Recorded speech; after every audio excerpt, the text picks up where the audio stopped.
우리 하나님의 말씀은 욥기 38장 말씀입니다. 38장 우리 1절에서 3절입니다.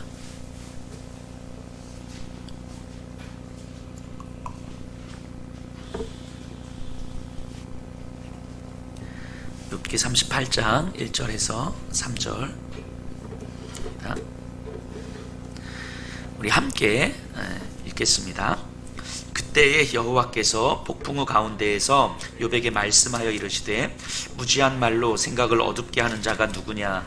너는 대장부처럼 허리를 묶고 내가 내게 묻는 것을 대답할지니라. 아멘. 자, 욥과 친구들의 그 긴 논쟁이 이제 끝나고 하나님의 지혜에 대해서 나레이터가 나와서 설명했어요. 그리고 이후에 갑자기 엘리후라는 사람이 등장해요. 어디서 등장했는지 모르겠는데 갑자기 등장해서 욥을 몰아세웁니다. 새 친구들처럼. 그리고 나서 드디어 오늘 본문부터 하나님이 등장해요.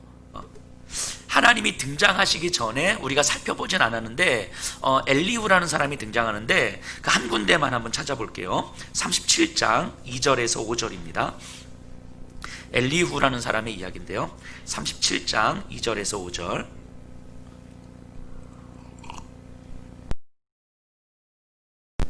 제가 읽어볼게요.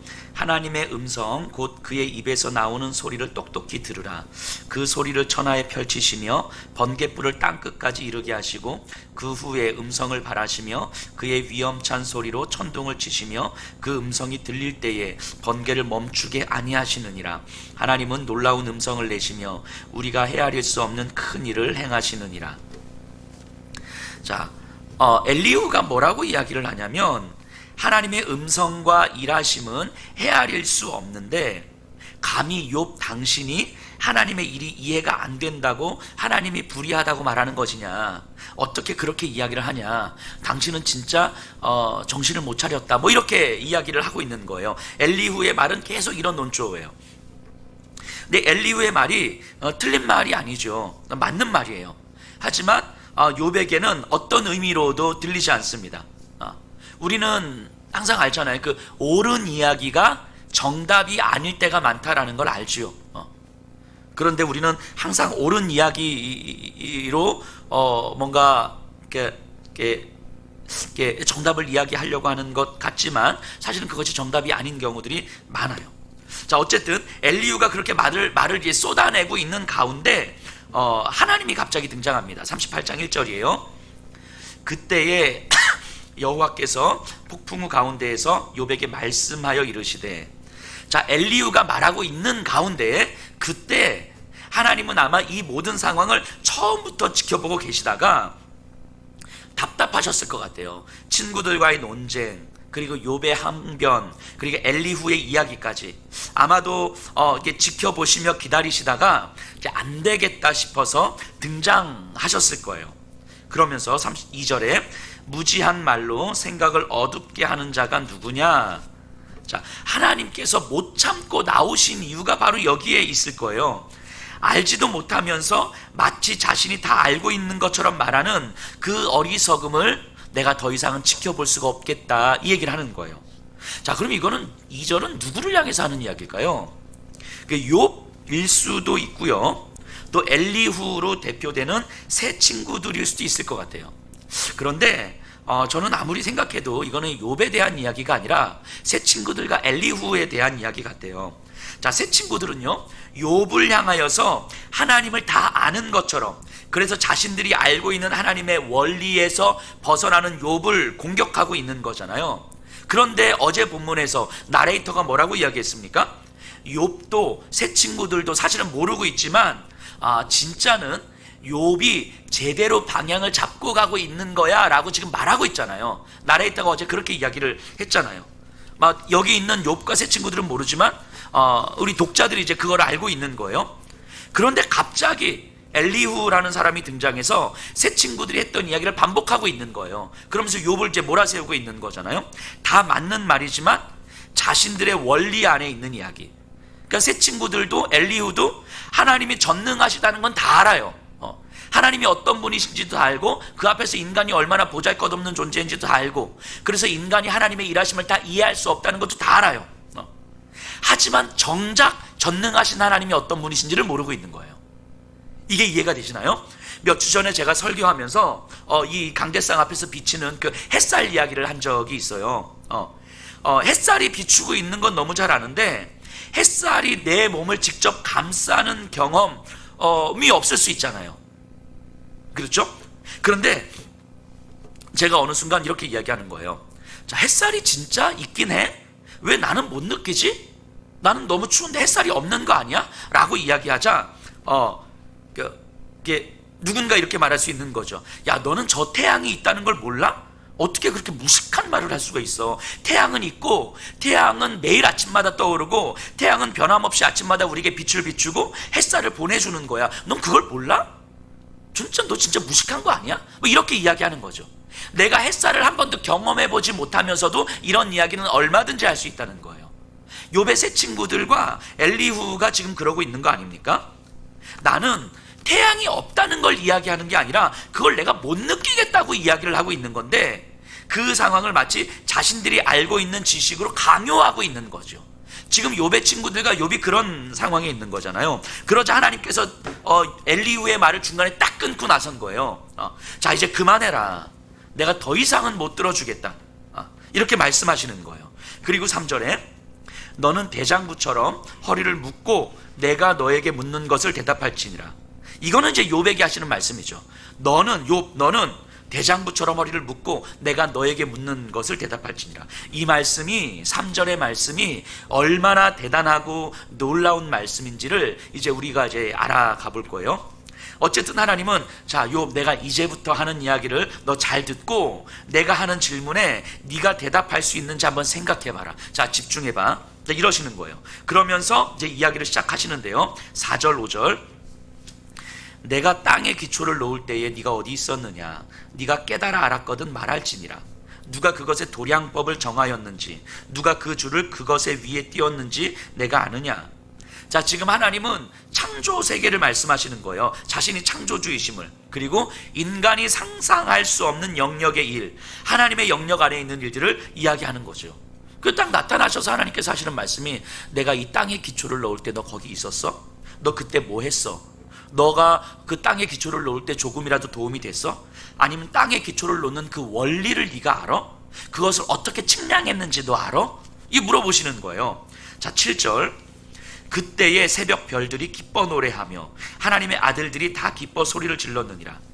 욥아, 네가 발 딛고 서 있는 그 땅, 네가 움직이는 그 땅, 너가 매일 바라보는 저 하늘, 그것들이 없었으면 너도 없었잖아. 그런데 저것들이 만들어졌을 때 이 별들이 얼마나 기뻐서 노래했는지, 얼마나 그것이 축제의 분위기였는지, 얼마나 기쁘고 행복한 날이었는지 너 그거 알아? 그 기쁨 느껴봤어? 그 행복함 너 경험해봤어?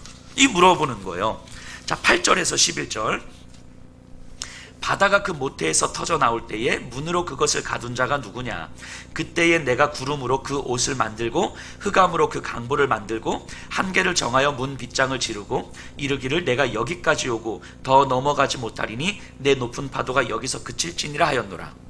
자, 바다, 구름, 흑암을 마치 아기처럼 묘사해요. 강보에 싸고 뭐 이런 그것들이 모태로부터 나올 때 그것을 가둔 자가 누군지 알아?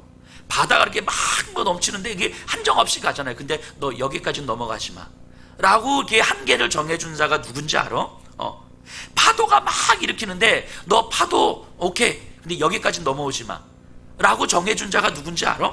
자, 흑암의 강보를 이렇게 아기를 덮는 이 강보를 덮은 자가 누군지 알아? 이렇게 이야기하는 거예요. 여기서 바다, 흑암은 구약에서는요 무질서를 상징하거든요. 무질서, 혼동. 그러니까 욥은 자신의 삶이 무질서해졌고 혼란스러워졌음에 대해서 항변하는 거잖아요. 악인들이 잘 나가고 있고 의인들은 지금 이렇게 지질이 궁상 떨고 있어. 이 질서가 깨진 거잖아요. 완전 무질서한 상태잖아요. 그래서 하나님의 질서가 다 깨졌고 하나님이 어떻게 이렇게 무질서함 하시냐고, 이 무질서에 대해서 하나님이 책임지셔야 된다고 이러고 있는 거잖아요. 그런데 하나님이 뭐라고 말씀하시냐면 이 무질서함을 보면서 내가 애기처럼 감싸고 있다는 거예요. 아이고 이 무질서야 뭐 이러면서 그러니까 이 무질서도 하나님의 질서 안에 있는 거라고 이야기하는 거예요. 지금 바다의 한계, 무질서의 한계도 정하시고 혼돈인 흑암 또한 감싸고 계시는 분이 하나님이신 거예요. 야, 네가 그렇게 해서 혼란스러워하는 무질서가 나한테는 질서야. 이 얘기를 지금 하고 계시는 거예요. 자, 16절에 내가 바다의 샘에 들어갔었느냐? 깊은 물 밑으로 걸어 다녀 보았느냐? 자, 너는 이 바다의 깊은 곳에 가봤어? 거기가 어떻게 생겼는지, 바다 깊은 곳이 왜 필요한지 너 알아? 자, 18절에 땅의 너비를 내가 측량할 수 있느냐? 내가 그 모든 것들을 다 알거든 말할지니라. 지금 하나님이 계속 야, 내가 하는 일들을 너한테 다 보여주고 있잖아. 지금 네가 나한테 계속 항변했잖아. 하나님 도대체 뭐 하시는 거냐고. 그래서 내가 지금 내가 한 일들, 그리고 지금도 내가 하고 있는 일들을 너한테 다 보여주고 있는 거야. 그래서 내가 너한테 질문하고 있잖아. 내가 하고 있는 일들 중에서 야, 너 땅에 바다의 그 깊은 곳에 가봤어? 그거 내가 하는 일인데. 땅에 기초를 놓을 때 너 뭐 했어 그때? 그거 내가 하는 일인데. 내가 흑암을 바다를 이렇게 안고 있었거든. 그거 내가 하는 일이거든. 근데 너 그거 알아? 지금 계속 질문 던지고 있는 거예요. 하나님이 직접 하시는 일을 욥에게 계속 질문 던지고 있는 거예요.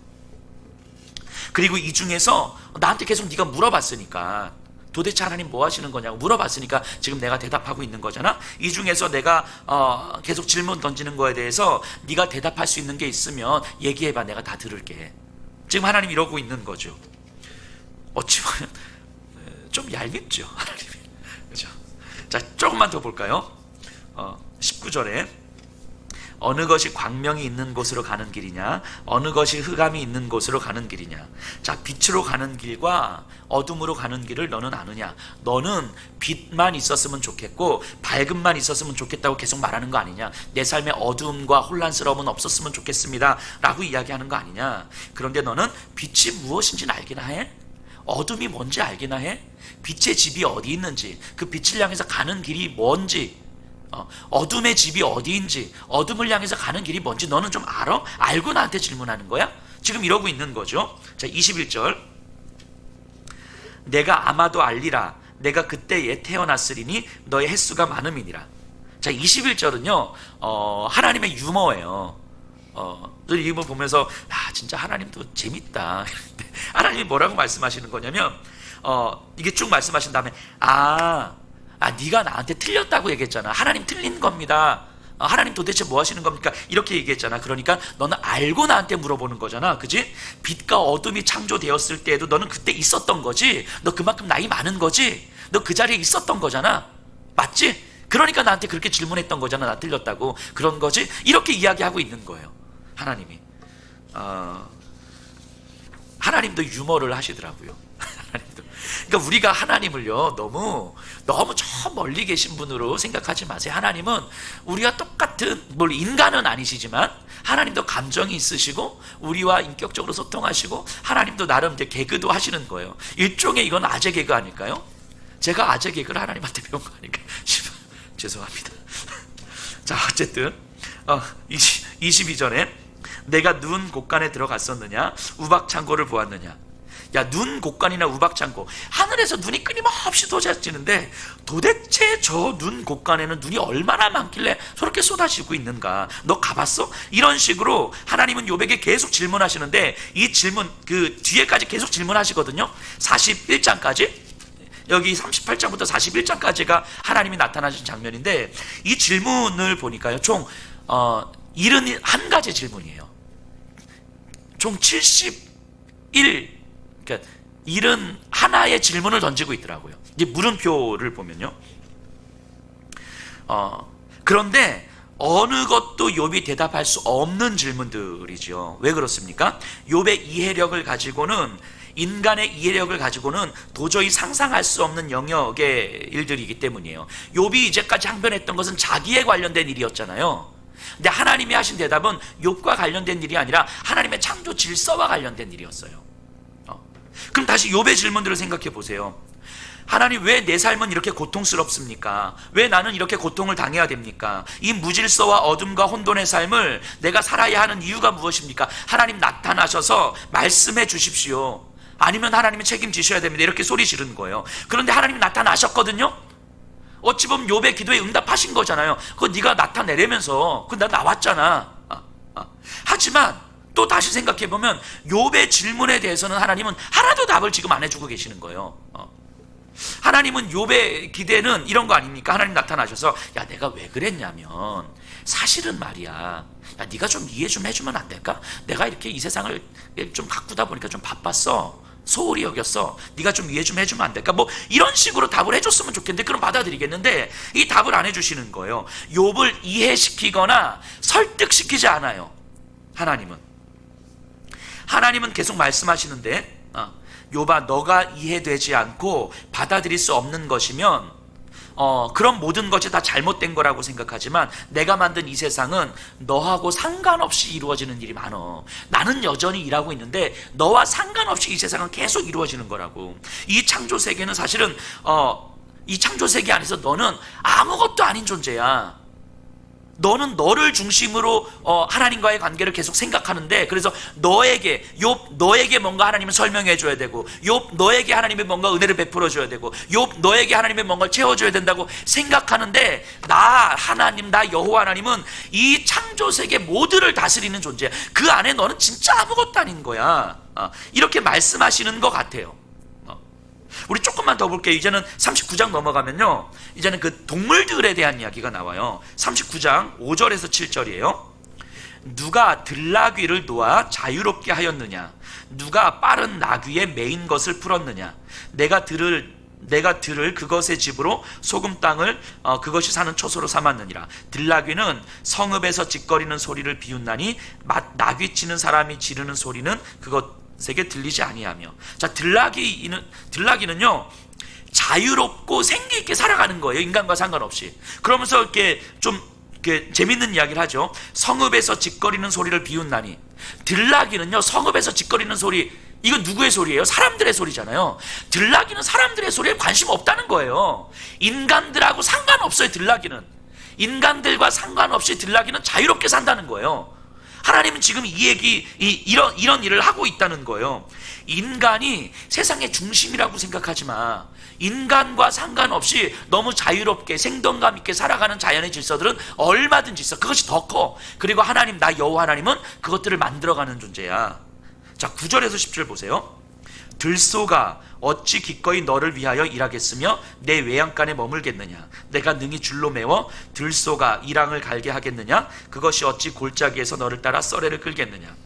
자, 들소가 인간을 위하여 일하지 않는다고 의미 없는 존재냐? 너희들은 그렇게 생각하는데, 우리를 위하여서 일하는 가축만 의미 있는 존재라고 생각하는데 그런 생각하지 말라고. 그렇지 않다고. 들소를 네가 길들여서 일할 수 있을 것 같아? 천만의 말씀. 하지만 들소는 그 자체로 자유롭고 생기 있게 살아가.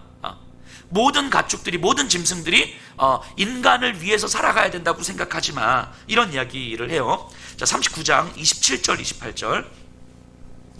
독수리가 공중에 떠서 높은 곳에 보금자리를 만드는 것이 어찌 내 명령을 따름이냐? 그것이 낭떠러지에 집을 지으며 뾰족한 바위 끝에나 험준한 데 살며. 자, 독수리가 높은 곳에 둥지를 트는 것이 너하고 무슨 상관이 있어? 야, 네가 명령한 거야? 아니면 독수리가 둥지 트는데 네가 도와줬어? 아니잖아. 너하고 상관없어. 하지만 독수리는 너보다 훨씬 강해. 이 세상에서 너와 상관없는 시 이루어지는 일들이 너무 많아. 아니, 너가 없어도 충분하게 삶은 이루어지고 있어. 그런데 너는 너의 삶이 무질서하다고 해서, 네가 볼 때 받아들일 수 없다고 해서 이 세상이 다 무질서하다고 이야기하는 거냐? 하나님의 일하심이 다 불의하다고 네가 이야기하는 거냐? 이렇게 말씀하는 거죠. 자, 너는 너를 중심으로 생각한다. 하지만 이 세상은 너를 중심으로 돌아가는 게 아니다. 이 세상을 창조한 나 여호와 하나님이 이 모든 세상을 질서 있게 운행하고 있는 거다.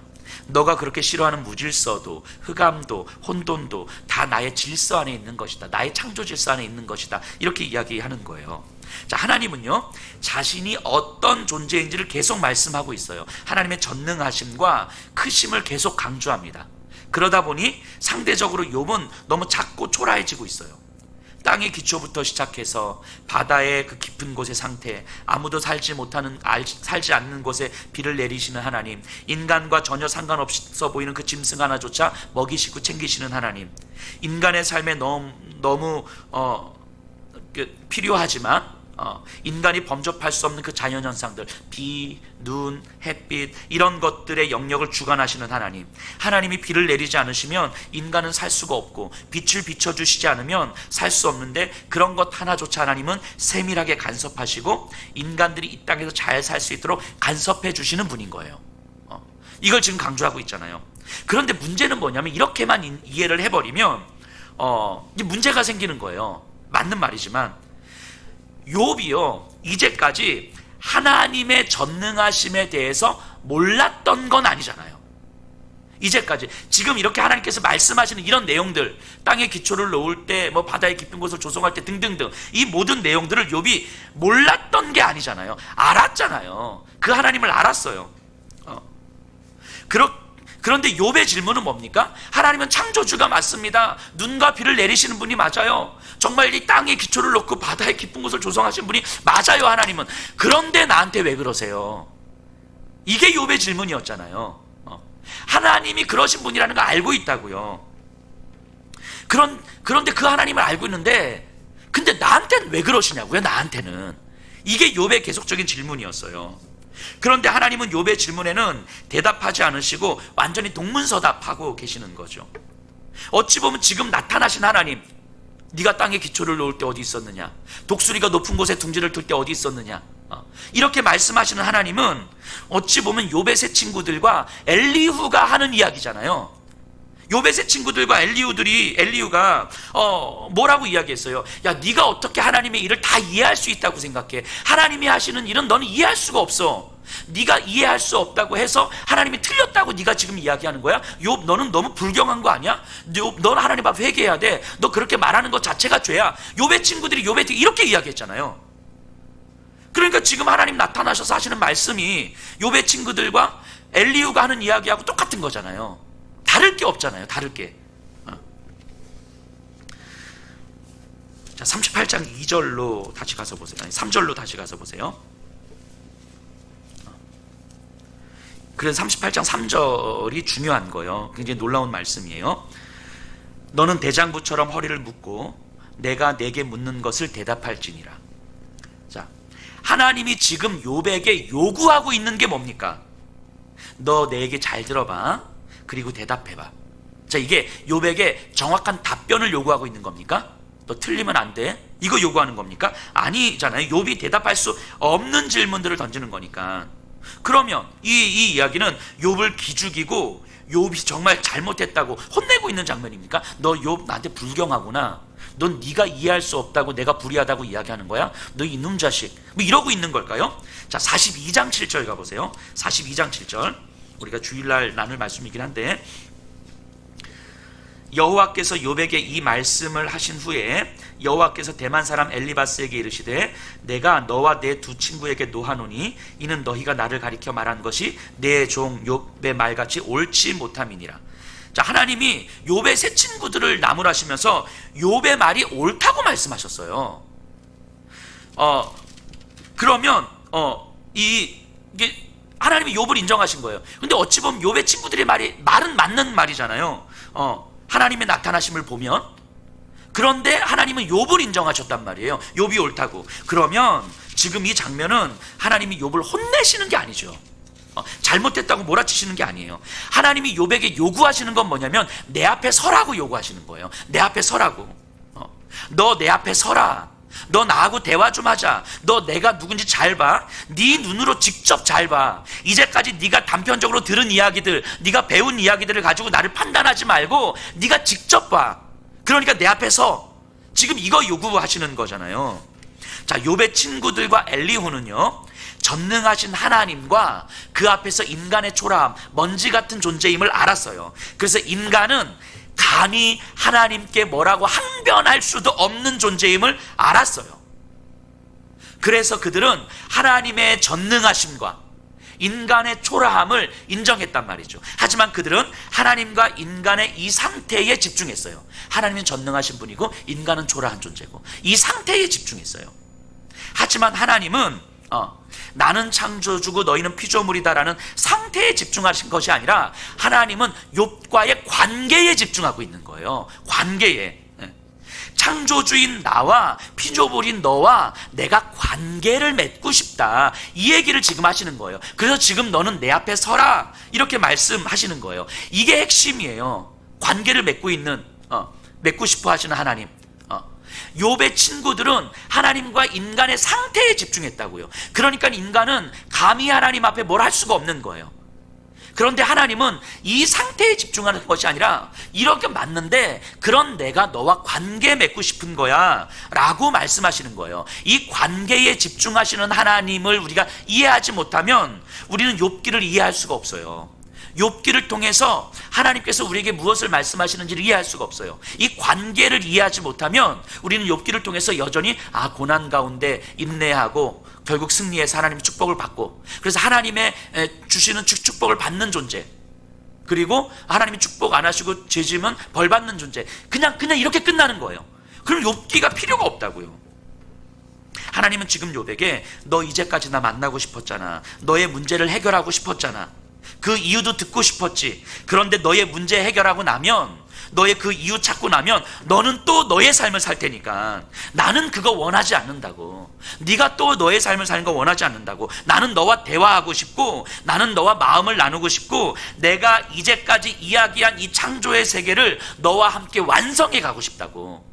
너는 내 앞에 서서 나와 마음을 나누면서 내가 하는 그 일을 같이 해야 되는 존재라고. 이러고 있는 거예요. 이렇게 말씀하시는 거예요. 이제까지의 과정을 한번 좀 생각해 보세요. 너무 당황스러운 고통 앞에서 욥은 절망했고 죽음의 생각을 했어요. 도대체 왜 이런 일이 일어났는지 받아들일 수 없었습니다.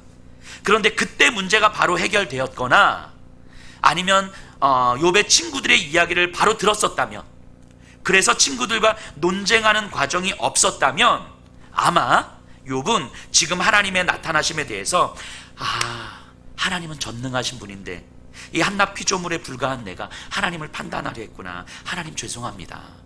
제가 다시 회개하고 정말 피조물로서 잘 살겠습니다. 이러고 끝났을 거예요. 만일 이러고 끝났다면 욥기는 의미가 없는 거라고요. 어느 50대 아주머니가 남편의 폭력이 있었는데 어느 날도 남편의 폭력으로 인해서 상처가 났어요.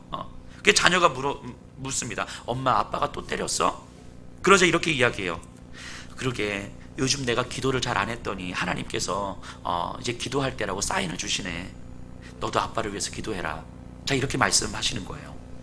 자, 이 상황을 한번 생각해 보세요. 모든 책임을 자신에게 전가하고 있잖아요. 하나님이 나한테 기도할 때라고 사인을 주시네. 내가 기도 안 해서 그런 것 같아.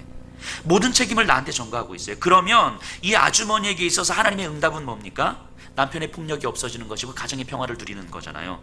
이 아주머니에게 하나님과의 만나면 자신의 문제가 해결되는 거예요. 하나님과의 만남이라는 것, 내 문제가 해결되는 것으로 끝나는 거예요. 이게 지금 욥의 친구들의 관점이라고요. 하나님과의 만남은 내 문제가 해결되는 것으로 이제 끝나는 거예요. 평안함이 되는 거죠.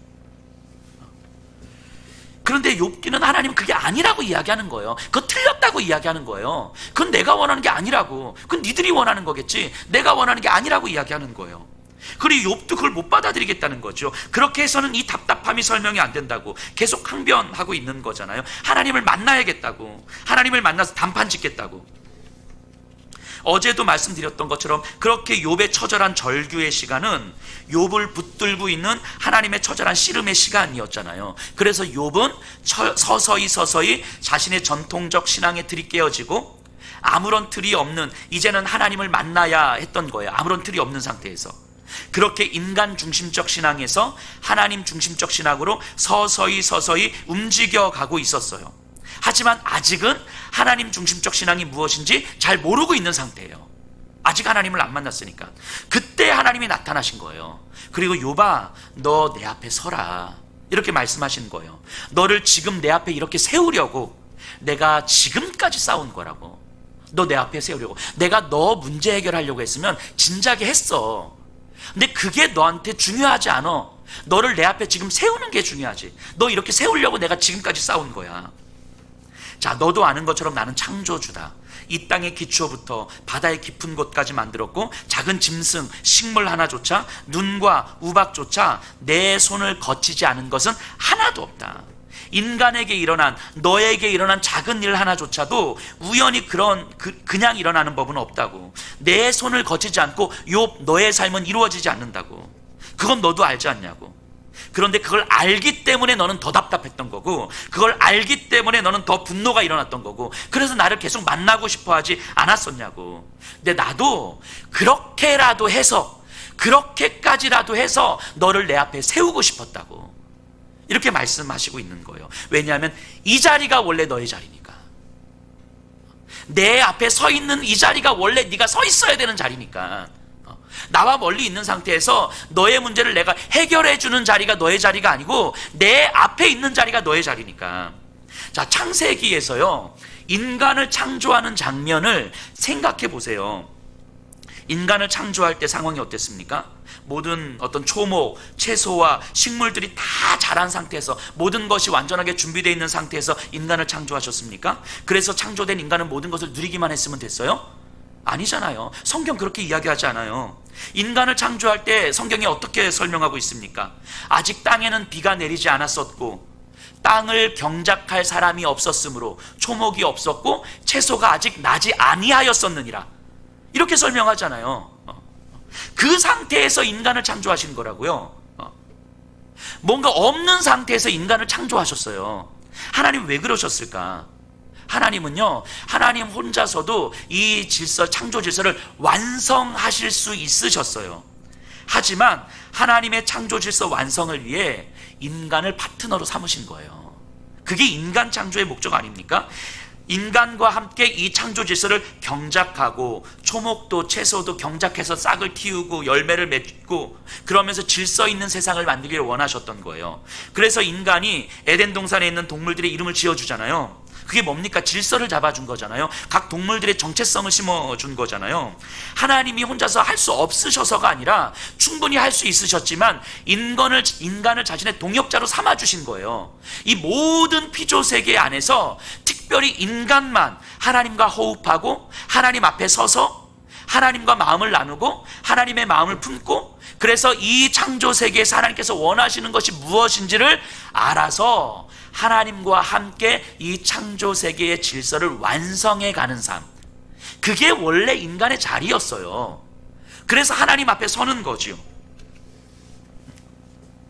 그래서 예수님이 이렇게 말씀하시잖아요. 요한복음 15장 15절에 이제부터는 너희를 종이라 하지 아니하리니 종은 주인이 하는 것을 알지 못함이라. 너희를 친구라 하였노니 내가 내 아버지께 들은 것을 너희에게 알게 하였습니다. 하나님은요, 우리를 종으로 부르지 않으셨다고 그러셨어요. 친구로 부르셨대요. 종은요, 그냥 시키는 걸 하면 돼요. 하지만 친구는 이야기를 나누고 왜 이걸 해야 되는지, 어떻게 해야 되는지 함께 나누면서 만들어가는 거죠. 심지어 하나님은 우리를 자녀라고 부르셨어요. 종은요, 시키는 일을 하고 일을 끝내면 쉬면 됩니다. 하지만 아들은 아버지의 일을 맡아서 해야 되기 때문에 훈련이라는 걸 받는 거예요. 그러니까 일 끝내고 쉬고 있는 종이 부럽죠. 부러워요. 하지만 그때 부러워하는 아들에게 아버지가 부르는 거예요. 얘야, 너 아버지하고 이야기 좀 하자. 너 얘야, 너 이것 좀 공부해야 되겠다. 얘야, 너 이거 알아? 너 지금 그러고 있을 때가 아니다. 아버지는 계속 아들을 부르시는 거예요. 아들은 종이 너무 부러운데, 나도 쉬고 싶은데 귀찮고 힘들게 계속 부르는 거예요. 왜냐하면 시키는 일만 하는 종이 아니니까.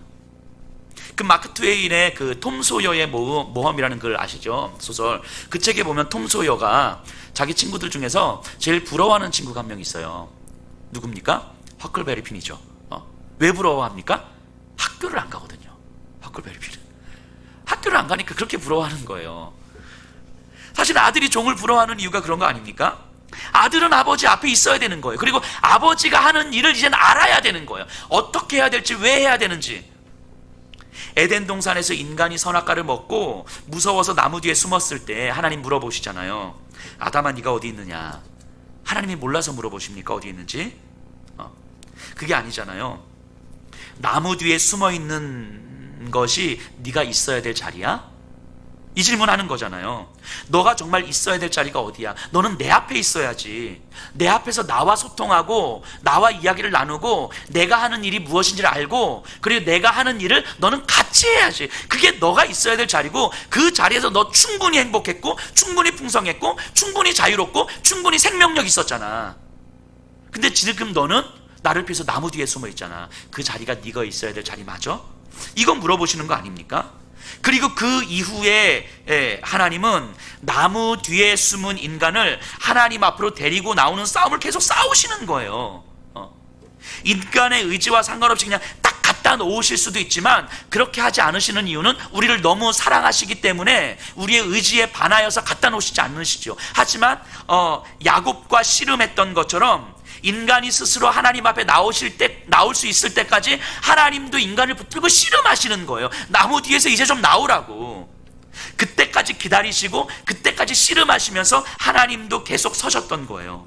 욥이 하나님 앞에 절망하면서 죽고 싶다고 이야기할 때에 도대체 내가 누구라고, 도대체 내가 뭔데 하나님 나에게 이 생명을 주셔서 나를 이렇게 고달프게 하시냐고 이렇게 고백했잖아요. 나를 그냥 놔주라고. 하나님이 나를 지금 더 힘들게 만드는 거 아시냐고.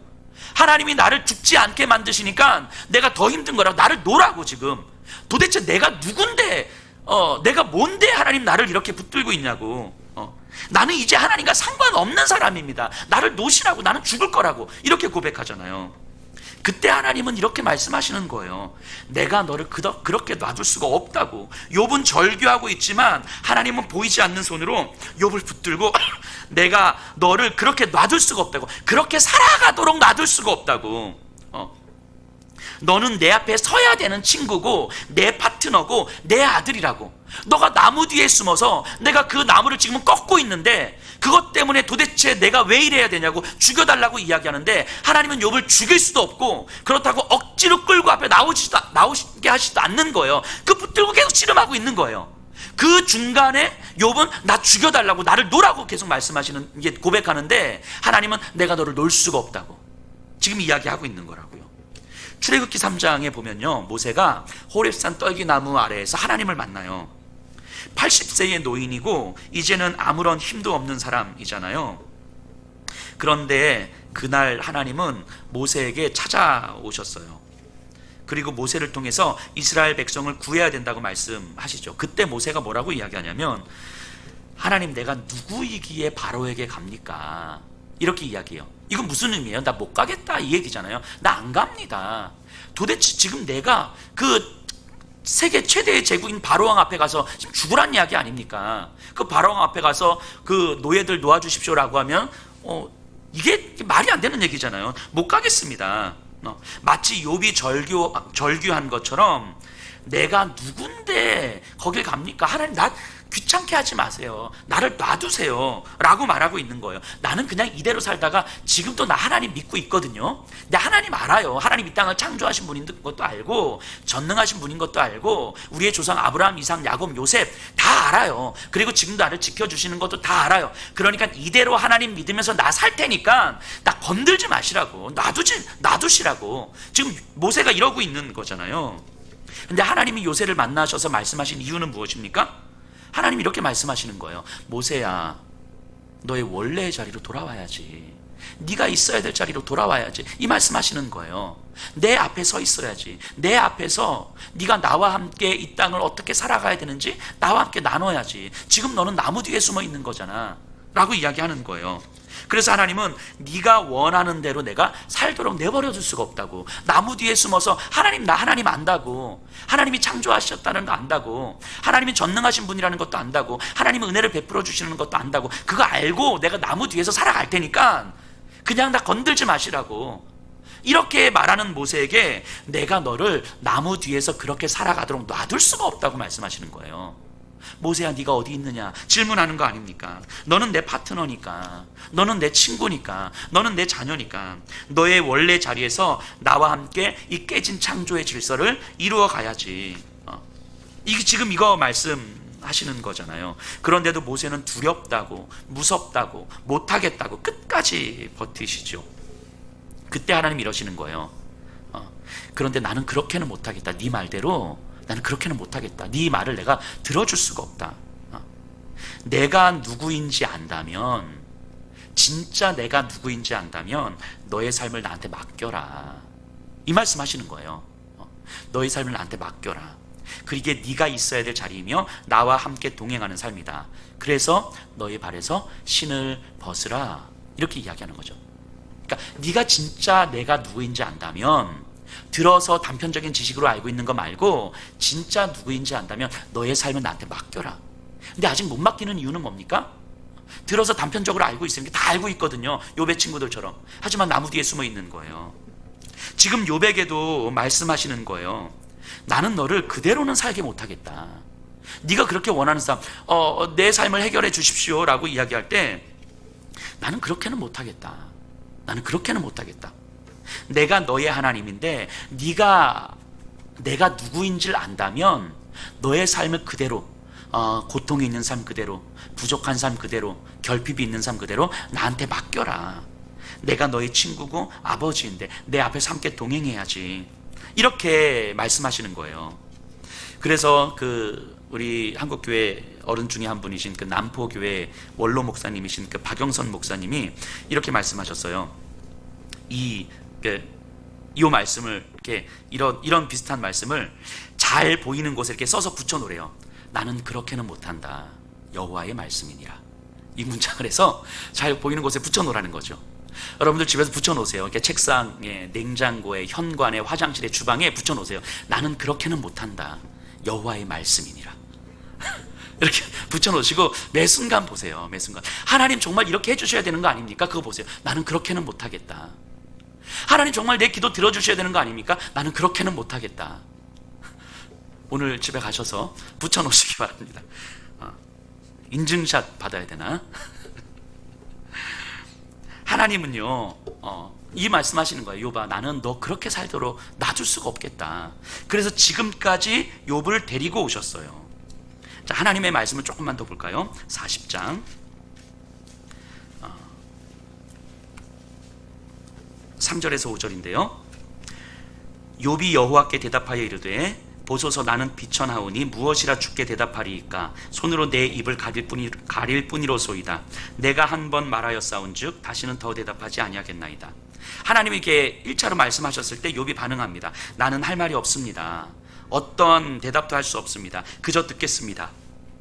이제까지 그렇게 소리소리 지르던 욥이 지금은 말문이 막혔어요. 아마도 하나님 앞에 섰는데 자신이 듣고 싶었던 이야기가 아니라, 그래서 하나님이 뭔가 말씀하신 이렇게 귀 기울여 듣는 게 아니라 하나님의 존재를 대하고 있는 거예요. 이 느낌을 좀 아시겠습니까?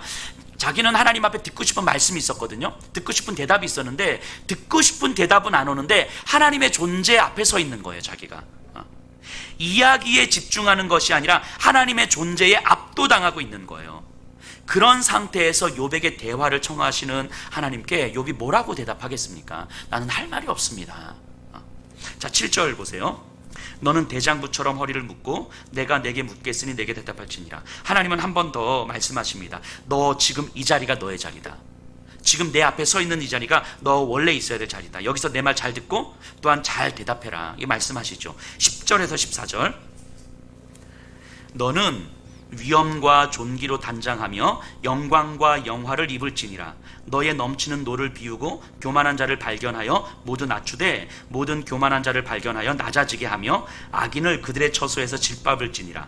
그들을 함께 진토에 묻고 그들의 얼굴을 싸서 은밀한 곳에 둘지니라. 그리하면 내 오른손이 너를 구원할 수 있다고 내가 인정하리라. 자, 이게 무슨 얘기냐면요, 이 욥을 좀 놀리고 있는 거예요. 하나님이 야, 욥, 네가 그렇게 원하는, 네가 말했던 대로 악한 자가 형통하고 의인이 지금 지질이 궁상 떠는데 너는 이게 불의하다고 생각하잖아. 그럼 네가 한번 네가 원하는 대로 교만한 자를 낮추고 악인을 짓밟아서 정의를 한번 세워봐라. 네가 한번 해봐. 네가 할 수 있다면 너의 오른손, 이게 능력, 오른손은 능력을 이야기하는 거죠. 너의 능력이 너를 구원할 수 있다고 내가 인정하마. 지금 이렇게 이야기하는 거예요. 네가 한번 해봐. 네가 원하는 대로 한번 해봐. 내가 다 맡겨볼게.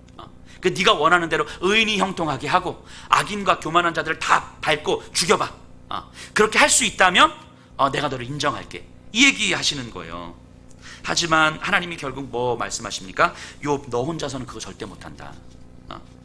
너의 삶과 이 세상이 불의하다고 너가 그 질서 바로 잡을 수 있을 것 같아? 너 혼자서는 절대 못한다. 하지만 나와 함께라면 가능하지. 이 말씀 하시는 거예요. 혹시 그 옛날에 나왔던 영화인데 그 짐 캐리라는 사람이 주연한 브루스 올마이티라는 영화가 있어요. 이게 이 짐 캐리가 인생이 하나도 안 풀려. 뭐 하는 족족 안 돼. 하는 족족. 그러니까 뭐 신한테 항의를 해요. 제발 좀 우리의 소원을 좀 들어주면 들어주면 안 되겠냐고. 소원 좀 들어달라고. 뭐 이렇게 하나부터 열까지 되는 게 하나도 없냐고 막 하나님 앞에 불평을 합니다. 그 하나님 앞에 당신한테는 이 소원 들어주는 게 뭐가 어렵냐고. 이 신인데. 그런데 진짜 신이 나타난 거예요. 이 짐 캐리 앞에. 그리고 이 남자한테 신의 능력을 부여해 줍니다. 그래? 그럼 내가 너한테 신의 능력을 줄 테니까 네가 한번 해봐. 너가 원하는 것, 이 세상 사람들이 원하는 걸 다 들어줘.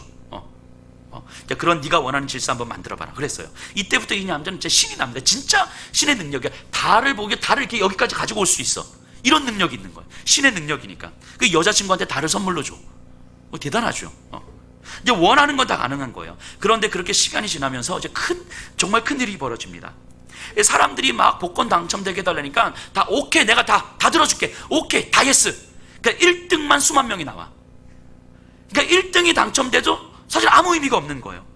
축구 경기를 하는데 우리 팀 이기게 해달라고 막 하나님 기도하니까 오케이, 내가 다 들어줄게. 이기게 해줄게. 근데 같은 경기하는 팀이야. 이 경기 소원도 들어줘야 되고 이 팀 소원도 들어줘야 되고 저 팀 소원도 들어줘야 돼. 그러니까 경기가 엉망이 되는 거예요. 지금 막 이런 거예요. 뭐 여자친구가 달을 갖고 싶다고 하니까 진짜 달을 가지고 와요. 여자친구가 감동하는데 지구 반대편에서는 해일이 일어나가지고 사람들이 막 죽어. 이런 일들이 막 벌어지고 있는 거예요. 신의 능력을 가지고 사람들의 소원을 들어주다 보니까 세상은 더 혼란스럽고 무질서해지고 힘들어지는 거예요. 그래서 짐 캐리가 결국 진짜 못 해먹겠다고 두 손 두 발 다 들어 이렇게. 자, 이 영화를 보면서 어쩌면 우리가 생각하는 하나님의 능력이 이런 거 아니었을까 싶어요. 하나님 도대체 왜 내 기도 제목은 안 들어주시냐고. 근데 그렇게 기도하는 사람이 70억이거든요. 뭐 기독교인들만 따지면 20억? 20억의 소원을 다 예스 이렇게 해주면 이 세상에 난리가 나는 거예요. 난리가. 여자친구한테 내가 저 별을 따다가 너한테 선물해 줄게. 하나님 왜 내 소원 안 들어주시냐고. 지구 반대편에서 해일이 일어나고 난리가 나는 거예요. 우리가 생각하는 하나님의 능력, 우리가 생각하는 하나님의 정의, 이런 거 아닐까요? 그래서 우리가 원하는, 우리가 생각하는 걸 들어주지 않으면 마치 하나님의 정의가 사라진 거 아니냐고 부르짖는 모습.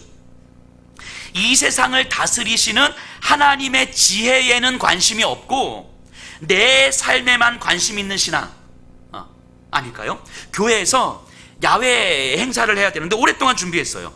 막 열심히. 근데 당일날 아침부터 비가 오기 시작해요. 난리가 났죠. 아무것도 못했어요. 하나님께 실망하고 하나님 원망하고, 하나님 우리가 얼마나 이 행사를 준비했는지, 열심히 준비했는지 아시면서 어떻게 이날 이렇게 비가 오게 합니까? 우리는 이런 마음 품지 않습니까? 하지만 그날 내린 비는 누군가에게는 간절히 기다리는 비였을 수도 있잖아요. 오랜 가뭄 속에서 애타게 비를 기다리는 농민들에게는 생명과도 같은 비였을 수 있잖아요. 그런데 우리는 우리 행사 마친 거에 집중하고 있는 거예요. 이 세상을 다스리시는 하나님의 지혜보다 우리 교회 행사 망친 거, 우리가 얼마나 많이 준비했는데, 이 행사를 위해서, 이 지역 사람들을 위해서 우리가 얼마나 많이 준비했는데 하나님은 어떻게 이러실 수가 있습니까? 이런 게 우리가 생각하는 하나님의 능력 아닙니까? 우리가 생각하는 하나님의 정의 아니에요? 그런데 하나님 우리에게 이렇게 말씀하시는 거예요. 내가 너희들 그렇게 살게 할 수가 없다. 그렇게 살게는 못하겠다고 말씀하시는 거예요. 그런 식으로 살게 할 수가 없다고 이야기하는 거예요. 너희가 원래 살아야 할 삶은 그런 삶이 아니라고 이야기하는 거예요. 우리 행사 마친 거에 집중하는 그런 삶이 아니라고 이야기하는 거예요. 이 땅을 나와 함께 경작하고 완성해가는 삶이 너희가 살아야 할 삶 아니겠냐고. 너희의 행사 마친 거, 너희의 삶에 뭔가 문제가 있는 것보다 이 세상을 다스리시는 하나님의 지혜에 관심을 갖고 하나님의 지혜를 나누고 하나님의 지혜를 가지고 이 세상을 함께 다스려가는 것, 하나님의 지혜로 이 세상을 함께 다스려가는 것, 이게 원래 너희들이 있어야 될 자리가 아니었냐고. 하나님 지금 이거 말씀하시는 거잖아요. 그게 나와 너가 관계를 맺고 있는 거 아니겠냐고. 하지만 이 관계에 집중하지 않고 창조주와 피조물인 이 상태에 집중하다 보면 결국 우리는 하나님께 은혜 받는 존재고 축복받는 존재고 저주받지 않을까 두려워 사는 존재가 되는 거예요. 하나님과 파트너 관계로 살아가는 것이 아니라, 그래서 이 세상을 다스리시는 하나님의 지혜에 관심을 갖고 우리의 삶의 방향성을 정하는 것이 아니라 하나님이 주시는 은혜를 가지고 내 삶을 살아가는 거예요. 이걸 우리는 그리스도인 신앙이라고 이야기를 한다고요. 하지만 하나님 그렇지 않다고 이야기한다고요. 그게 신앙이 아니다라고 이야기를 하는 거예요. 하나님으로부터 은혜를 받아서 내 삶을 잘 살아가는 그게 아니고, 하나님 앞에서 이 세상을 다스리시는 하나님의 지혜가 무엇인지를 품고 하나님과 함께 살아가는 삶이 신앙이다 라고 말씀하시는 거예요.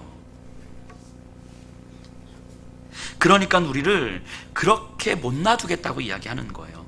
하나님은요, 우리로 하여금 그냥 대강 살도록 놔두시고 싶지가 않으신 거예요.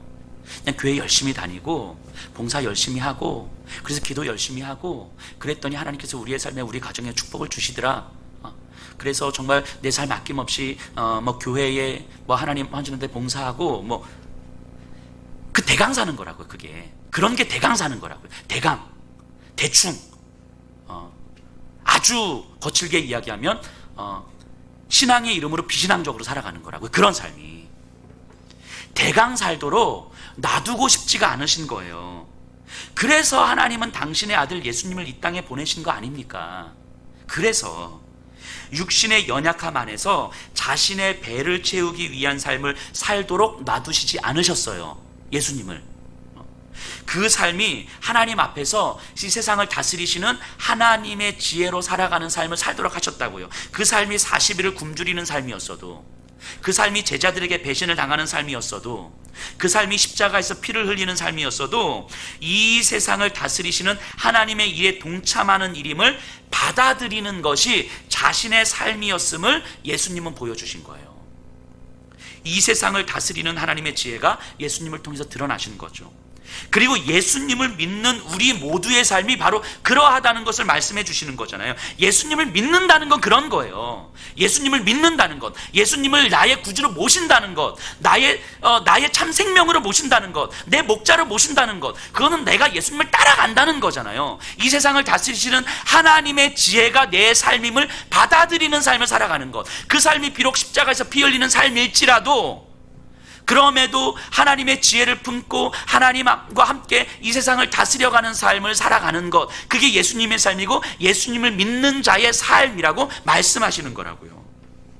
그래서 창조 세계에 대한 하나님의 다스리심과 창조 질서를 회복하고자 하는 그 하나님의 의지, 지금 욥에게 이야기하는 것이며 또 오늘 우리에게 말씀하고 있는 거예요. 결국 신앙이라는 건, 예수님을 믿는다라고 하는 건 인간이 도대체 누구냐, 당신 누구냐, 인생의 의미가 무엇이냐, 이 이해인 거죠.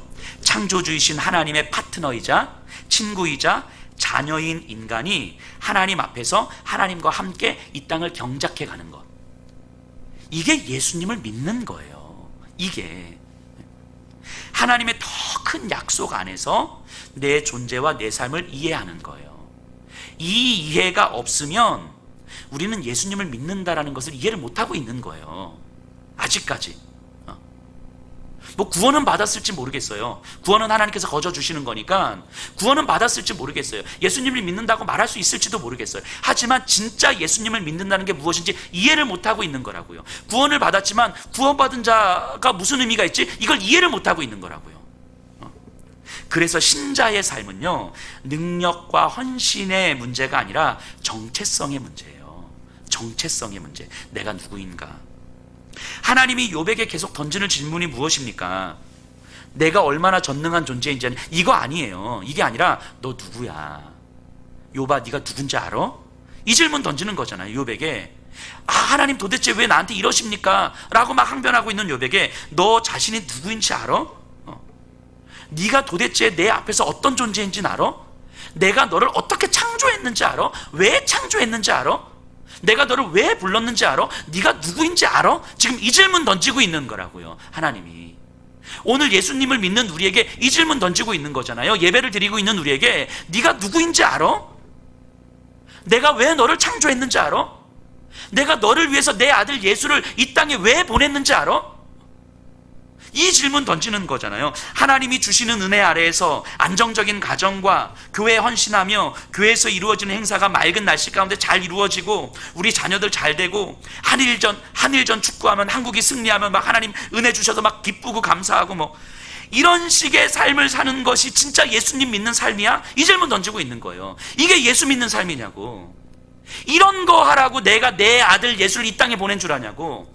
이 창조주이신 영원한 하나님의 그 고결한 생명이 이 유한한 생명으로 와서 이 인간들에게 피 흘려 죽은 이유가 고작 그렇게 너의 삶 안정적으로 살고 내 자녀들 잘 살고 축복받으면서 살고 이런 거 살라고 내 아들을 보낸 줄 아냐고. 그게 예수님 믿는 삶이냐고. 도대체 너 누구냐? 라고 말씀하시는 거예요. 이 질문, 욥에게 너 도대체 누구야? 네가 누군지 알아? 이 질문 던지겠다고 지금까지 욥을 끌고 오신 거라고요.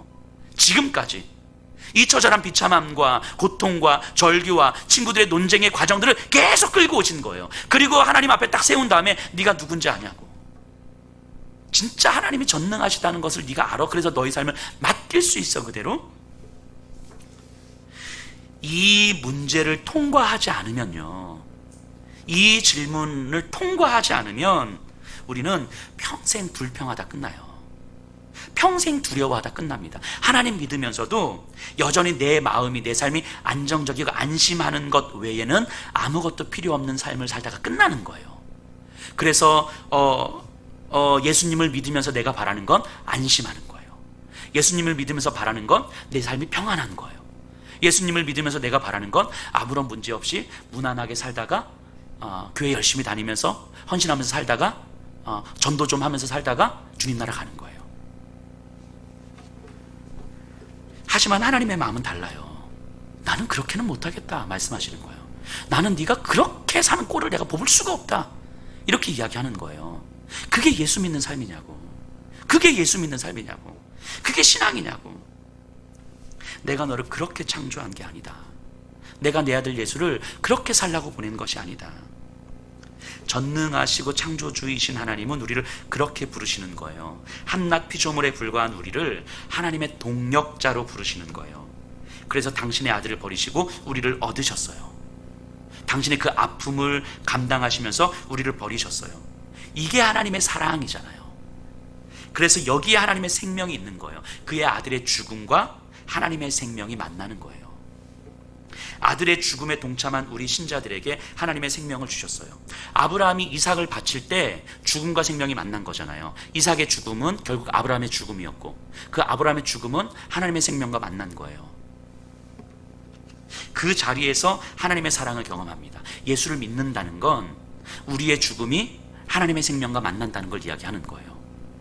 너의 발에서 신을 벗으라 라고 말할 때 내 삶을, 내가 80세고 힘도 없고 능력도 없고 바로왕 앞에 가면 바로 죽음인데 하나님이 너의 발에서 신을 벗으라 라고 말씀하실 때 하나님이 어떤 분이신지 알고, 그래서 그 하나님 앞에 내 생명을 맡겨서 내가 나를 죽이면서 갈 때 거기서 하나님의 생명이 경험이 되는 거라고요. 거기서 경험되는 게 하나님의 사랑이에요.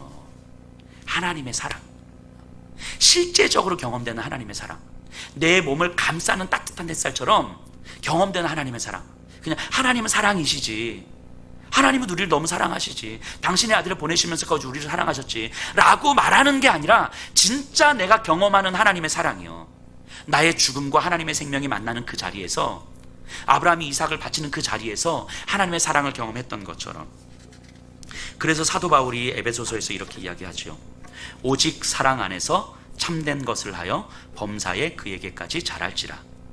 하나님이 나를 사랑하신다는 사실 안에서, 오직 그의 사랑 안에서 죽음과 생명이, 나의 죽음과 하나님의 생명이 연결되어 있다는 그 사실 안에서 신자의 모든 것은 가능해진다고 이야기하는 거예요. 이 사실이 우리 안에서 무너지면, 이 하나님의 사랑이 우리 안에서 무너지면 모든 것이 무너지는 거예요. 모든 것이. 그래서 하나님은 우리를 계속 처절하게 하나님 씨름하시면서도 부르시는 거예요. 욥을 계속 죽여가시면서 부르시는 거예요. 그래서 욥의 죽음 앞에서 하나님의 생명을 만나게 하시고 거기서 하나님의 사랑을 경험하게 하시는 거죠. 이 하나님의 사랑 안에서 예수 그리스도에게까지 잘할 수 있다고 이야기하는 거예요. 예수님을 믿고 따라갈 수 있다고 이야기하는 거예요. 결국 우리의 삶을 결정하는 건 하나님 안에서 내가 누구인지를 발견할 때 결정이 되는 거예요. 내 삶이 얼마나 안정적인가, 내 삶이 얼마나 평안한가, 하나님이 나한테 얼마나 많은 축복 주셨는가, 이게 아니고 하나님 안에서 내가 누구인지를 발견해 갈 때, 하나님 안에서 나의 죽음과 하나님의 생명이 만나는 거구나. 그래서 하나님 안에서 나는 하나님의 파트너고 하나님의 친구고 하나님의 자녀구나. 그래서 하나님 안에서 하나님 앞에 선 자리가 내 삶의 자리구나. 이 세상을 다스리시는 하나님의 지혜를 나에게 계속 알려주시는구나. 내 삶의 방향은 내 삶에 있는 것이 아니라 이 세상을 다스리시는 하나님의 지혜에 내 삶의 방향성이 있는 거구나. 그 삶을 살아갈 때에 내 삶은 하나님께서 가장 최선의 삶으로 채워주시는 거구나. 그게 에덴 동산에서 아담과 하와의 삶이었었잖아요. 자신의 모든 약점을 다 드러내고 하나님 앞에 서서 하나님과 에덴 동산을 경작해 나갈 때에 그것이 가장 풍성하고 가장 아름다운 삶이었음을 그들은 경험했던 거죠. 예수님을 믿는다는 건 그런 거예요. 근데 우리의 본성은 끊임없이 나 자신으로 돌아오려고 하죠. 끊임없이 이렇게 은혜를 받고 가서도 내일 아침이면 또 그러니까 내 삶은 또 내 삶 계속 반복되는 거예요. 그럼 결국 뭡니까? 예수님을 믿는다는 건 매일 매 순간 이 씨름해야 된다고 이야기하는 거예요. 매 순간 이 싸움해야 된다고 이야기하는 거예요. 믿음은요, 이 믿음의 싸움을 싸우지 않는다는 건 내가 누구인지 발견하고 싶지 않다는 이야기인 거죠. 내 본성에 지배당한 채 살고 있다는 거죠. 어제 싸움했는데요, 오늘 또 돌아간다니까요. 그러니까 예수님 믿는 건, 예수 믿는 건 쉽지 않아요. 예수 믿는 거 쉽지 않습니다. 구원은 받는 것이지만 구원받은 자의 삶을 산다는 건 쉽지 않습니다. 어려워요. 그럼 기도 좀 하고 금식 기도 좀 하면 되겠지, 이렇게 생각하지 마시라고. 그렇게 신앙을 퉁치려고 하지 마세요. 내가 좀 헌신하면 되겠지, 이런 식으로 퉁치려고 하지 마세요. 매일 매 순간 하나님 앞에 내 본성으로 회개하려고 하는 내 본성과 씨름해야 돼요. 그러면서 내가 누구인지 알아야 돼요. 하나님 안에서 내가 누구인지 발견해야 돼요. 하나님의 파트너라는 사실을 알아야 돼요. 내 삶의 방향은 내 삶의 안전이 아니라 이 세상을 다스리시는 하나님의 지혜라는 걸 알아야 돼요. 말씀을 좀 정리해 보도록 하겠습니다. 하나님은요, 우리를 너무 사랑하시는 거예요. 진짜 너무 사랑하시는 거예요. 그래서 이대로 놔두실 수가 없는 거예요. 너무 사랑하셔서 이대로 놔두실 수가 없는 거예요. 내가 좀 안전하고 내가 교회 열심히 다니고 하나님 주신 은혜를 누리면서 감사하면서 삽니다, 이렇게 살도록 놔두실 수가 없는 거예요. 그렇게 사는 게 아니라 너가 있어야 될 자리가 어딘데, 내 앞에 서야지. 내 앞에, 너는 내 앞에 서라. 너의 교회 행사 잘하고 안 하고, 너의 교회가 얼마나 은혜를 받아서 막, 이게 아니고 이 세상을 다스리시는 하나님의 지혜가 무엇인지 너희가 알아야지. 교회가 그리스도인들이 그거 알지 못하면 이 세상에 누가 그거 아냐고. 누군가에게는 생명과 같은 비가 내리고 있는데 너희들의 교회는 하나님 어떻게 우리한테 이럴 수 있어, 이러고 있다면 도대체 니들 내 자녀 맞아? 하나님 이러고 계시는 거 아닙니까? 그렇게 살도록 내버려 두실 수가 없는 거예요, 하나님이 우리를. 그래서 우리가 숨어있는 나무를 꺾는 거잖아요. 우리가 나무 뒤에 숨어있는 나무를 꺾는 거잖아요. 우리의 울타리를 깨트리는 거잖아요. 그렇게 그냥 살도록 놔두실 수가 없어서 당신의 아들을 보내시고도 지금까지도 끊임없이 우리를 하나님 앞에 세우고자 하시는 거예요. 우리 숨어있는 나무 꺾자고 하시는 거예요. 우리의 애가 숨어있는 나무 꺾여질 때에 아프죠. 고통스럽죠. 절망스럽죠. 하나님 왜 나한테 그러시냐고. 그런데 하나님 그 나무 꺾으시면서 우리에게 너 누군지 알아? 네가 진짜 누군지 알아? 네가 어떤 사람인지 알아? 질문 던지고 있는 거라고요. 욥은 지금 그 질문 앞에 서 있어요. 그리고 우리도 지금 이 질문 앞에 서 있는 겁니다. 내가 창조주인데 너는 누구냐? 내가 너희 아버지인데 너는 도대체 누구라고 알고 있느냐? 이 질문 던지는 거예요. 우리는 이 질문 앞에 서 있습니다. 우리 이제 어떻게 대답하시겠습니까?